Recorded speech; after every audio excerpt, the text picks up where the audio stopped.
Soy Rito Locuendo. Hoy el cuentacuentos traerá una leyenda mexicana muy espeluznante sobre la Llorona. Bueno, les dejo con el cuentacuentos.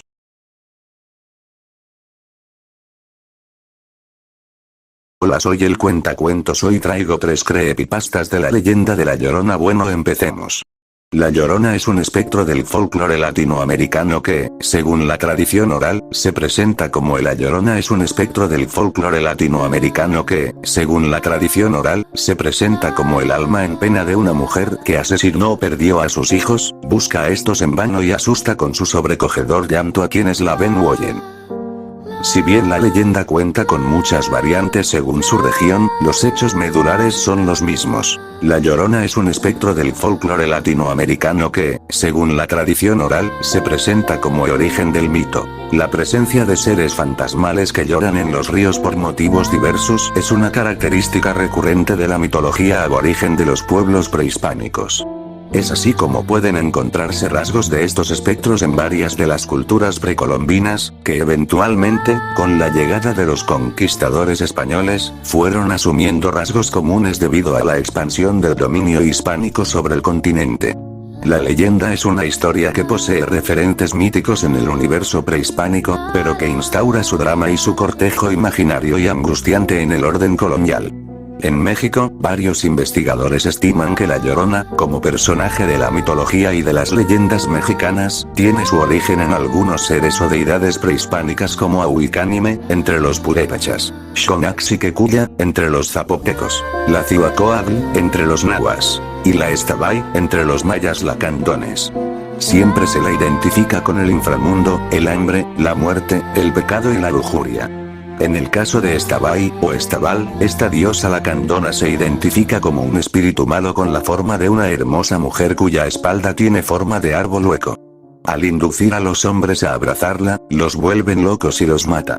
La diosa zapoteca Xonaxiquecuya, en tanto, es una deidad de la muerte, del inframundo y de la lujuria que aparece en algunas representaciones con los brazos descarnados.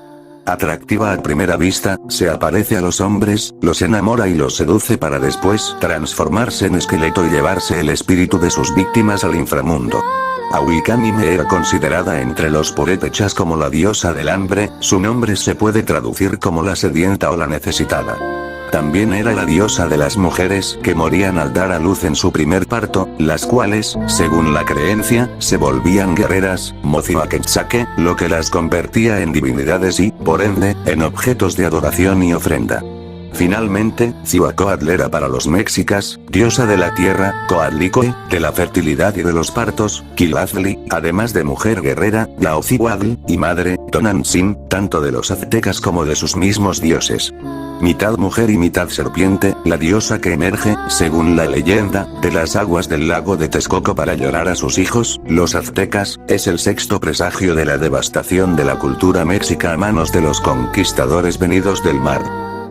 Cihuacóatl, en particular, muestra 3 aspectos característicos: los gritos y lamentos por la noche, la presencia del agua, pues tanto Aztlán como la Gran Tenochtitlán estaban cercados por ella, con lo que ambos sitios estaban conectados por coincidencias no solo físicas, sino también míticas, y ser la patrona de las Cihuateteo, que de noche vocean y braman en el aire. Estas son las mujeres muertas en parto que bajan a la tierra en ciertos días dedicados a ellas en el calendario con el fin de espantar en las encrucijadas de los caminos y que son fatales para los niños. Esta abundancia de diosas conectadas con cultos fálicos y de la vida sexual fue génesis no solo de la Llorona, sino también de otros fantasmas femeninos que castigan a los hombres, como la ciguanaba, la cegua o la sucia. A la presencia de estos antecedentes mitológicos entre los pueblos precolombinos de Mesoamérica se suma la contribución española para establecer el mito como tal. Es durante la colonia española en América cuando el mito de la Llorona toma forma. A la vez diosa y demonio, nadie, en la psique del mundo colonial, puede resistir su aparición ni su llanto de ultratumba, ni siquiera los conquistadores afincados en el Valle de México, quienes a causa del espanto incluso instituyeron un toque de queda a las 11 de la noche, pues pasada esa hora comenzaban a escucharse los gemidos aterradores de una mujer espectral por las calles de la Ciudad de México. Su garantiza visión, la muerte o la locura, en forma similar a la de las deidades prehispánicas antes descritas, para aquellos que intentan averiguar el origen de aquel último gemido. Para los colonos, la diosa prehispánica toma la forma de una mujer de flotante vestido blanco, con la cara cubierta por un vaporoso velo, que cubre el aterrador rostro de la angustia, que cruza las empedradas callejuelas y plazas de la ciudad, lanzando un estremecedor grito de desesperanza y derrota. La Llorona es también uno de los primeros signos del mestizaje, pues es durante este periodo cuando se identifica en México a este personaje fantasmagórico con Doña Marina, la Malinche, que vuelve arrepentida a llorar su desgracia, su traición a su pueblo indígena y su relación con Hernán Cortés, como parte de la leyenda negra de estos personajes. De aquí parecen venir muchas de las versiones que señalan a la Llorona como la protagonista de una trágica historia de amor y traición entre la mujer indígena, o mestiza o criolla, y su amante español. Pero la creación e influencia del mito de la Llorona entre los pueblos hispanoamericanos tiene también elementos de otras fuentes mitológicas propias de las culturas aborígenes precolombinas diferentes de las civilizaciones mesoamericanas. En Centroamérica, entre los bribris, pueblo indígena que ocupa la región de Talamanca, en la frontera entre Costa Rica y Panamá, zona de influencia del área intermedia entre Mesoamérica y las culturas sudamericanas, existen historias de espíritus ancestrales llamados Ipso, especie de genios con aspecto de mujer y cuerpo de gallina que habitan en las grutas y en los cauces de los ríos y que lanzan lastimeros gritos cuando un niño está a punto de morir, o bien que pierden a los niños en los bosques cuando estos se alejan de sus padres. En el idioma bribri, la palabra ipso significa tanto llorona como tule vieja. De ahí que haya similitudes entre las leyendas que se cuentan en Costa Rica y Panamá para estos dos fantasmas, básicamente una mujer que mata a su hijo fruto de un embarazo no deseado y que por ello queda condenada a vagar como un fantasma. Al ser una zona de transición entre Mesoamérica y Sudamérica, en las versiones de la leyenda de la Llorona en esta parte de Centroamérica se empiezan a observar algunos rasgos característicos que la diferencian de la versión mexicana. La Llorona en Mesoamérica es, primeramente, una deidad primigenia vinculada al parto y a la vida sexual que, por la influencia española, adquiere la forma de un espectro castigador, en gran manera asociado a la ciudad, pero en el sur, la cosmogonía indígena transmitida por tradición oral entre los bribri, es más bien un ser que se asocia a los montes oscuros y enmarañados, los abismos de las montañas, las lluvias, los vientos fuertes y las cataratas de los ríos, es decir, tiene una fuerte vinculación con las fuerzas de la naturaleza y la vida rural, por lo que el fantasma solamente puede ser visto, muchas veces únicamente oído su lamento, cerca de masas de agua como ríos, lagos y cataratas, generalmente en pueblos poco poblados, por lo que es un fantasma más asociado al campo. Su función castigadora, además, se ve un poco más atenuada que en la versión mexicana, aunque siempre presente, como en algunas versiones de la tule vieja o la tepesa, y limita al espectro a espantar con su llanto a los viandantes en lugar de asesinarlos. En Sudamérica, finalmente, existen algunas leyendas precolombinas que fueron asociadas con la de la Llorona mexicana una vez establecida el dominio hispano sobre el continente, pero que no tienen un origen común con esta, a pesar de que existen aspectos muy similares. Pueden encontrarse trazos similares en la leyenda de la Yaimamá de la mitología amazónica peruana y en las leyendas guaraníes del Itaguaimí, el Urutau o el Guemicue. Destaca entre estas leyendas la historia del Apucuyén, del Mapudungún Cuyeñú, Lágrimas, y Tu, prefijo plural, 8 perteneciente al folclore chileno. Mientras que la Llorona mesoamericana es castigada por haber asesinado a sus hijos, los de la Pucuyén han sido raptados y asesinados por terceros, lo que convierte a esta en una víctima inocente de la maldad ajena, por lo que llora eternamente.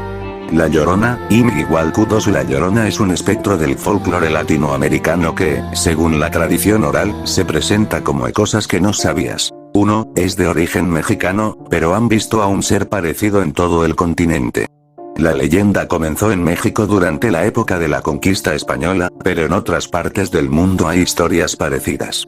Ecuador tiene una relación idéntica, solo que la madre ahoga a un bebé y después lo encuentra sin el dedo meñique, esta mujer le corta el dedo meñique a quien se cruza en su camino. En Colombia la Llorona flota por los campos y bosques cerca de lagunas y ríos, en sus manos arrulla a un niño muerto. En Chile se conoce como la Pucullén, llora porque su hijo le fue arrebatado, solo la ven aquellos que están próximos a morir, al igual que algunos animales. La gente asegura que logrará verla poniéndose lágrimas de perro en los ojos. En Costa Rica, Venezuela, Uruguay, Argentina, El Salvador y Honduras la versión es casi idéntica a la mexicana. En Panamá se le conoce como la Tullivieja o la Tepesa. Se llama Medea en la mitología griega y la Bansee en la mitología celta. La premisa en otras partes del mundo es la misma, una mujer llora a sus hijos cerca de un río o un lago. 2. Si la ves debes correr. Una versión asegura que si la ves, debes correr antes de escuchar su tercer llanto, si lo escuchas por tercera vez la Llorona te llevará. 3. Es patrimonio cultural. En octubre del 2013, la leyenda de la Llorona, popular en América Latina, fue declarada Patrimonio Cultural Intangible de la Ciudad de México por la Asamblea Legislativa del Distrito Federal. La declaratoria se dio de manera unánime por los diputados del Distrito Federal, hoy Ciudad de México. 4. Ella dice: los lamentos de la Llorona son "ay, mis hijos", se escuchan en el centro de la Ciudad de México, aún en el presente. 5. Su popularidad. La Llorona es uno de los fantasmas más populares del mundo, sobre ella se han hecho películas, animaciones, cortometrajes y hasta canciones. 6. La Malinche.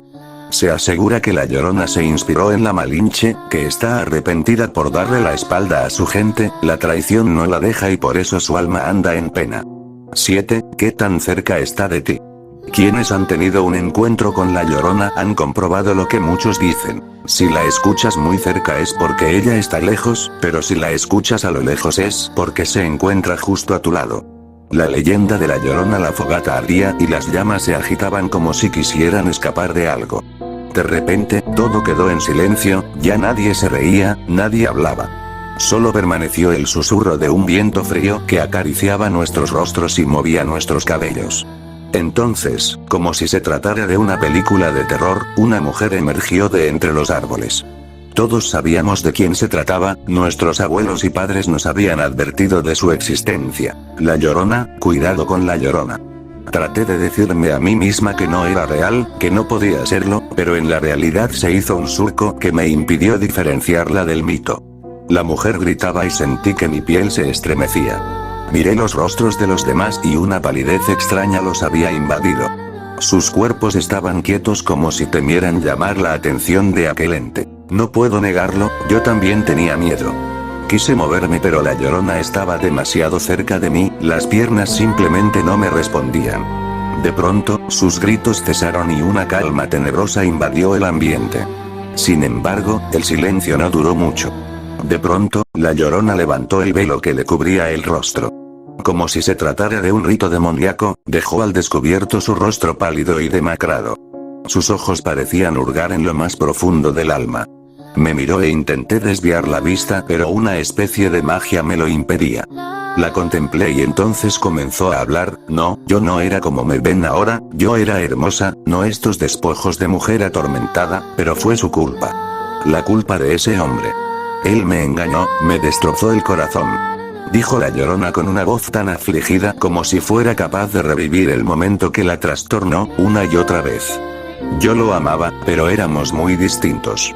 Él era un criollo, sus padres eran ricos y yo no tenía nada, solo mi amor, así que sin pensarlo me entregué a él. Formamos un lazo que dio como fruto dos pequeños, mis hijos. Pasaron algunos años y el amor que creí que sería para siempre se terminó. De la manera más cruel me dijo un día: voy a casarme, y yo me volví loca. Le dije que no podía hacer eso, que yo lo amaba, que teníamos dos hijos, pero él me tomó de las manos violentamente y dijo que yo era una cualquiera que solo quería su dinero, dijo que yo no lo amaba y que me quitaría a mis hijos. Mis hijos, mis pequeños hijos, así que esa noche supe qué tenía que hacer, él no podía llevarse a mis criaturas, yo no podía permitirlo. Esa misma noche fui por ellos y les dije que iríamos de paseo, caminamos, mis hijos iban muy contentos, recuerdo sus saltitos y su alegría tan infantil, tan inocente. Casi me arrepentía de lo que estaba a punto de hacer, pero, justo cuando llegamos a la orilla, escuché una voz que gritaba: mátalos, mátalos. La voz no se detenía y no sabía qué hacer. Quería que se callara pero no lo hacía. Una terrible ira me invadió y recordé al canalla que me había humillado, que quería quitarme a mis hijos. Sentí como todo el amor que le tenía se transformaba en odio. Sin pensarlo más tiempo tomé a mis hijos y sumergí sus cabecitas en el agua. Los niños luchaban por su vida, daban golpes al agua, pero yo no dejaba de presionar sus cabezas hasta que de repente ya no se movían. Entonces comprendí lo que había hecho. La voz ya no hablaba y un dolor agudo, como espada, me trepó por el cuerpo y se incrustó en mi pecho. Había matado a mis hijos. Yo, su propia madre, quien tenía que cuidarlos y protegerlos, les había arrebatado la vida, no pude más. La gente no entendería. Nadie podría entenderlo, una madre que mata a sus propios hijos. Así que me metí al río hasta que el agua cubrió por completo mi cuerpo y de repente ya no sentía dolor, el espectro terminó el relato y una lágrima tras otra humedecía su rostro. Me pregunté cómo podía un hombre usar de esa forma a una mujer, también me alarmó que una madre pudiera asesinar a sus hijos y, peor aún, me heló la idea de hasta cuándo tendría que vivir con la carga de tan terrible dolor. La Llorona nos lanzó una última mirada. Se fue mientras gritaba aquella frase que terminó de helarnos la sangre. ¡Ay, mis hijos! En ese momento, hasta el aire pareció entristecerse. El grito de la Llorona se alejó de nosotros igual que ella, pero el silbido del viento permaneció como el recuerdo de una desgracia latente que sería imposible olvidar. La Llorona, una de las más famosas leyendas hispánicas que ha recorrido el mundo, es la de la Llorona, cuyos orígenes se remontan a los tiempos en que los virreinatos fueron establecidos, junto a la llegada de los españoles. Se cuenta que existió una mujer indígena que tenía un romance con un caballero español. La relación se consumó dando como fruto dos bellos hijos, los cuales la madre cuidaba de forma devota, convirtiéndolos en su adoración. Los días seguían corriendo, entre mentiras y sombras, manteniéndose escondidos de los demás para disfrutar de su vínculo. La mujer, viendo su familia formada y las necesidades de sus hijos por un padre de tiempo completo, reclama que la relación sea formalizada. Pero el caballero la esquivaba en cada ocasión, quizás por temor al que dirán. Siendo él un miembro de la sociedad en sus más altos niveles, pensaba mucho en la opinión de los demás, y aquel nexo con una indígena podría afectarle demasiado su estatus. Tras la insistencia de la mujer y la negación del caballero, un tiempo después el hombre la dejó para casarse con una dama española de alta sociedad. La mujer indígena, al enterarse, dolida por la traición y el engaño, totalmente desesperada y sin cordura, tomó a sus dos hijos, llevándolos a orillas del río, abrazándolos fuertemente con el profundo amor que les profesaba, los hundió en él hasta ahogarlos para después terminar con su propia vida al no poder soportar la culpa de los actos cometidos. Desde ese día se escucha el lamento lleno de dolor de la mujer en el río donde esto ocurrió. Hay quienes dicen haberla visto vagando buscando desesperada con un profundo grito de dolor y lamento que clama por sus hijos. La culpa no la deja descansar, su lamento se escucha cerca de la Plaza Mayor. Quienes miran a través de sus ventanas ven una mujer vestida enteramente de blanco, delgada, llamando a sus hijos y que se esfuma en los lagos donde se le ve. Ha sido todo, espero no tengan pesadillas, ojalá no tengan miedo esta noche, ustedes tengan cuidado porque este video es muy perturbador. Hasta el próximo video. Gracias cuentacuentos. El cuentacuentos les contará más creepypastas hasta el 2 de noviembre. Suscríbete a mi canal de YouTube. Actívate por favor la campanita de notificaciones para que no te pierdas ningún video, comenten al respecto. Antes de irme les dejo el video del sonido del llanto de la Llorona. Soy Rito Locuendo. Bien, vamos al video.